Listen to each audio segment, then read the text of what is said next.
और अगली खबर भारत ने रक्षा क्षेत्र में मिली एक और उपलब्धि की है, जहां नागपुर में देश के रक्षा मंत्री राजनाथ सिंह ने Solar Defence air Aerospace Limited की medium calibre ammunition manufacturing facility का उद्घाटन किया और स्वदेशी गाइडेड पिनाका रॉकेट की पहली खेप आर्मेनिया रवाना की गई है। पूरी खबर के लिए एक रिपोर्ट देखते हैं।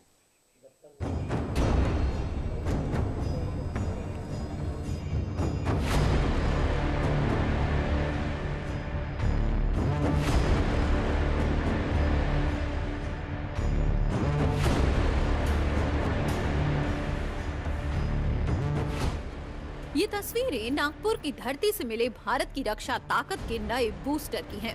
ये तस्वीरें ये बताने के लिए काफी हैं कि नागपुर अब सिर्फ महाराष्ट्र का शहर नहीं बल्कि भारत की फायर पावर का कंट्रोल रूम भी बन गया है।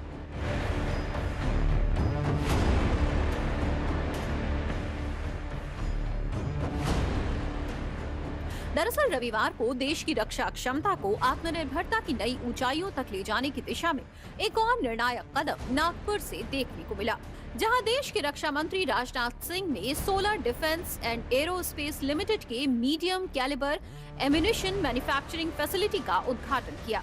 ये कार्यक्रम सिर्फ एक औद्योगिक परियोजना का शुभारंभ नहीं, ये भारत के उस विजन की झलक थी जिसमें देश न सिर्फ अपनी रक्षा जरूरतें स्वयं पूरी करेगा बल्कि इससे भारत वैश्विक स्तर पर रक्षा उत्पादन का एक प्रमुख केंद्र भी बनेगा।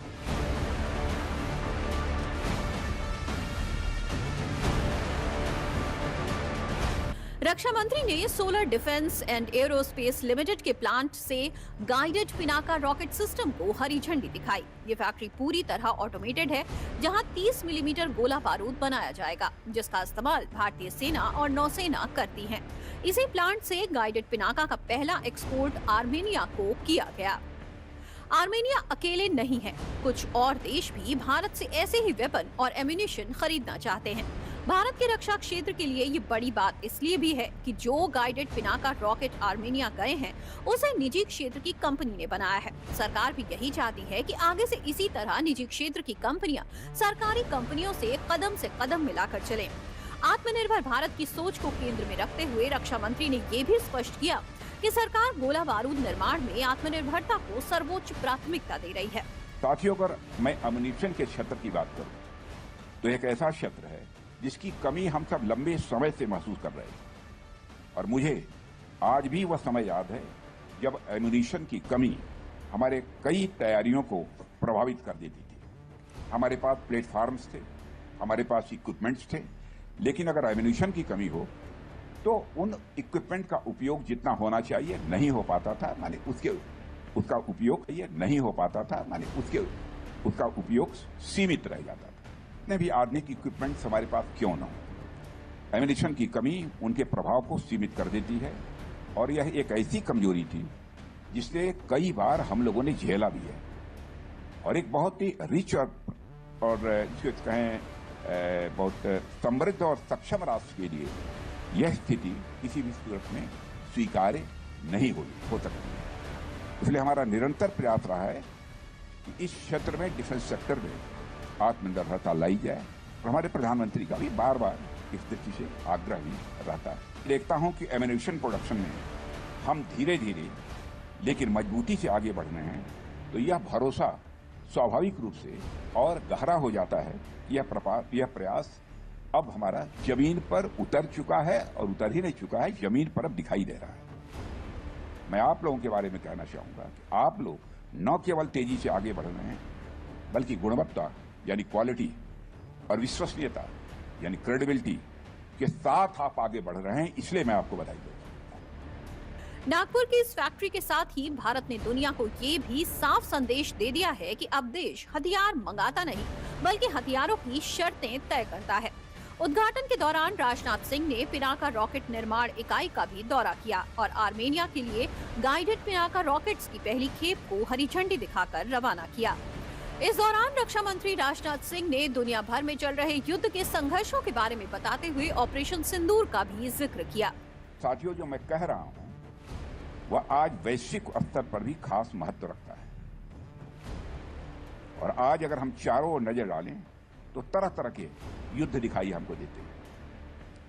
कुछ संघर्ष ऐसे हैं जो कई वर्षों से चल रहे हैं, रशिया यूक्रेन, कुछ महीनों से जारी हैं, कुछ ऐसे भी हैं जो केवल कुछ घंटे तक ही चले हैं। ऐसे कई युद्ध हुए हैं, चल भी रहे हैं। कुछ ऐसे भी हैं जो बीच बीच में रुकते हैं और फिर अचानक फिर से युद्ध होने लगते हैं। किसी प्रकार के युद्ध को, उसके तरीके को और उसके स्वरूप को देख लीजिए, एक बात स्पष्ट रूप से सामने आती है। युद्ध यानी वार लगातार कॉम्प्लेक्स होते जा रहे हैं। जानते होंगे कि लगभग 88 घंटे तक ऑपरेशन 88 आवर्स तक ऑपरेशन सिंदूर चला था। लेकिन वो 88 आवर्स अपने आप में कितने मैसिव और कितने इंटेंस थे, ये शब्दों में बयान नहीं किया जा सकता। शब्दों में बताना इसे मुश्किल है। ऐसे ऑपरेशन में हर मिनट, हर फैसला और हर रिसोर्स का महत्व होता है। और जब ऑपरेशन इतने इंटेंस होते हैं तो यह मान लेना स्वाभाविक है कि उनकी तैयारी भी उतनी ही व्यापक, उतनी ही गंभीर और उतनी ही मजबूत होनी चाहिए। नागपुर से उठा ये संदेश बिल्कुल साफ है। भारत अब शांति की बात करता है, लेकिन ताकत की भाषा में। रक्षा मंत्री का कहना है कि डिफेंस प्रोडक्शन में प्राइवेट सेक्टर की भागीदारी कम से कम 50% होनी चाहिए।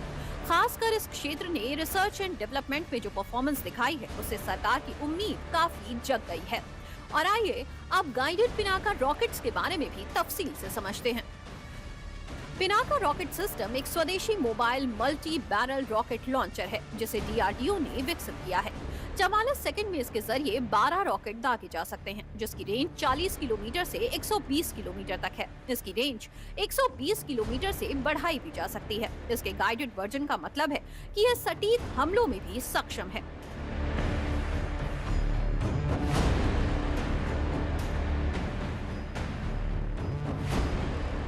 रक्षा मंत्री ने आंकड़ों के जरिए भी भारत की आत्मनिर्भरता की उपलब्धियों को रेखांकित किया, जहां साल 2014 में देश का रक्षा उत्पादन मात्र 46,425 करोड़ रुपए था। वहीं आज के समय में ये बढ़कर लगभग 1.51 लाख करोड़ रुपए तक पहुंच चुका है।